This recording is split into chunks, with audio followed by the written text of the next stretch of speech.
Concernant votre environnement, Air France est-elle en train de prendre un virage vert? La compagnie annonce qu'à partir du 1er janvier prochain, elle compensera 100% des émissions de CO2 de ses vols intérieurs.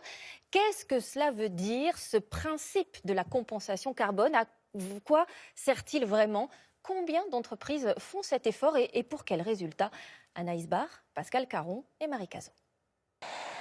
Air France qui promet de compenser le CO2 émis par ses avions pour ses vols en France, Total qui annonce investir dans les forêts et Danone qui affirme déjà compenser à 100% le carbone émis par la production de ses bouteilles Evian. Comment fonctionne concrètement la compensation carbone? Le principe, ceux qui émettent des gaz à effet de serre à l'origine du réchauffement climatique s'engagent à compenser cette pollution.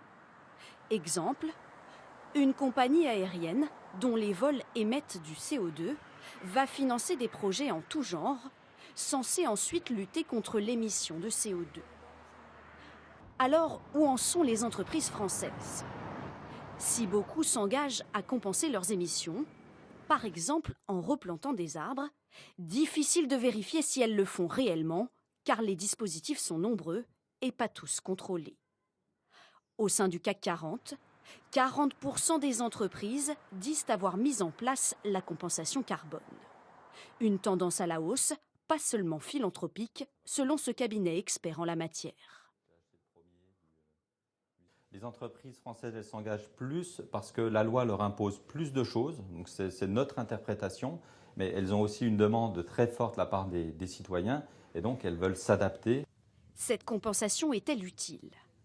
Pour beaucoup d'associations, polluer, déforester pour ensuite replanter et compenser la pollution est un non-sens environnemental.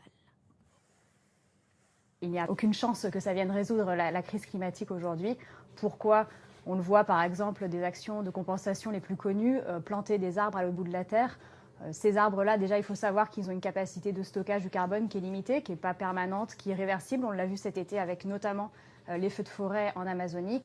Selon une récente étude, 85% des projets de compensation analysés ont une faible probabilité de réduire les émissions carbone.